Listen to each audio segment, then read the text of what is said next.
I don't entirely like remember the moment that I just came up with it. What I do know is I think it came out of like last April. Sometimes I have a different reaction to things than other people do. And so I think I remember last like late April or early March in 2020, my friend just casually mentioned that the Pentagon had confirmed these 3 videos, which is what my play is about.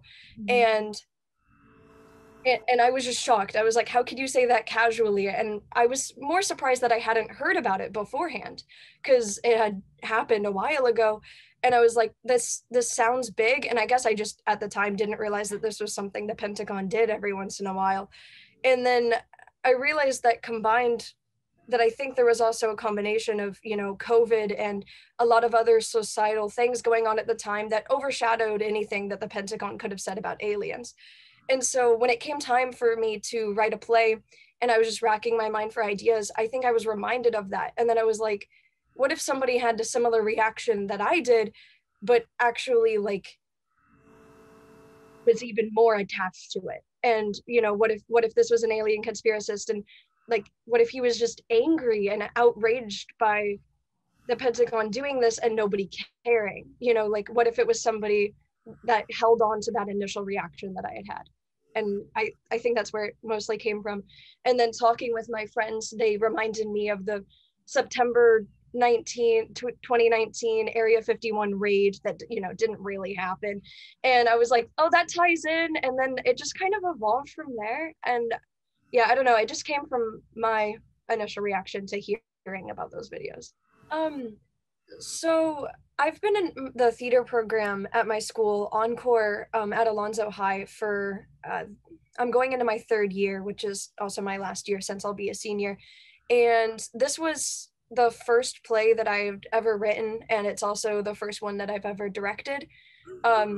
And I did it as just an assignment for my theatrical direction / background class. I forgot the exact name for that Encore program.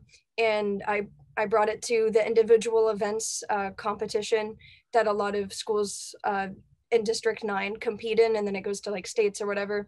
And I ended up getting top honors there. And so I just wanted to try putting it up. And so when I heard about this, I was like, this is the perfect opportunity for me to do that over the summer. So yeah, this is, I have no background in playwriting. This was my first one.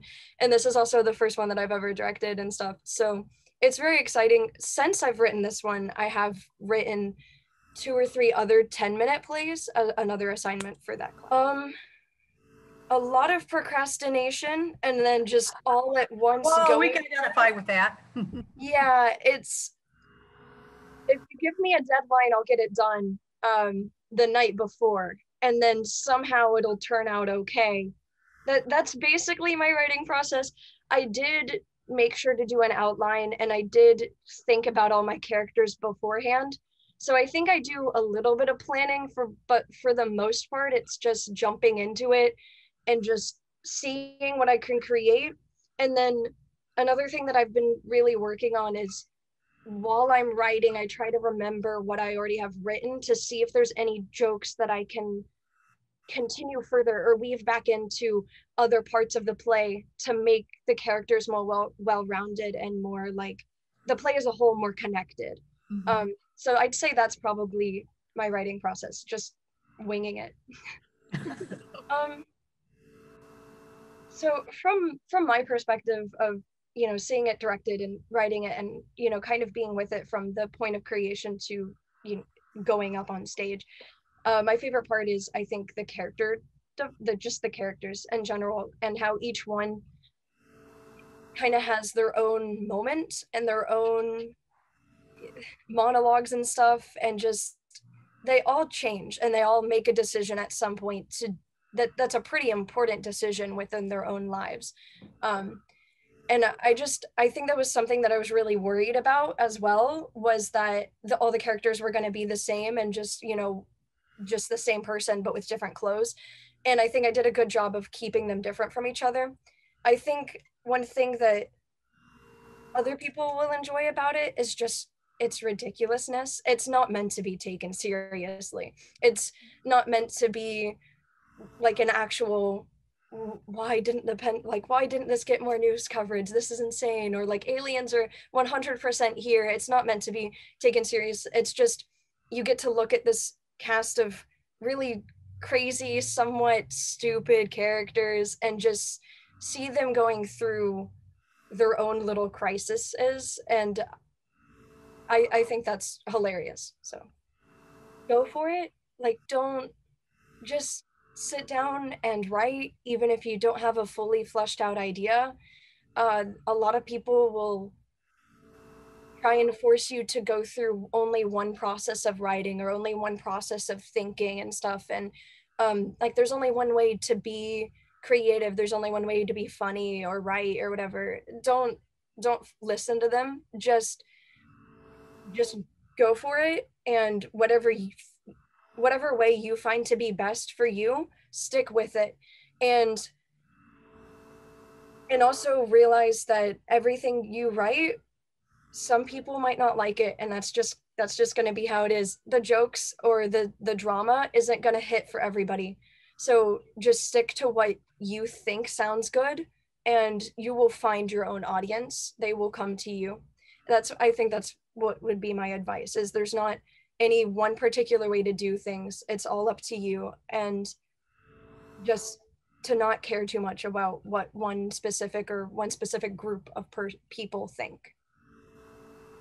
I think there's a lot of different reasons why it's really important. I think there's a lot of times in our lives, as kids and stuff, when we feel like we don't have any voice at all. And what happens, I know I was very lucky to grow up in a household where my parents listened to me somewhat, and and all that. But I think, hearing from my friends and seeing on social media what some other people go through, there are some lives where they just don't get any place to be themselves or any place to express themselves in any tangible or like loud way.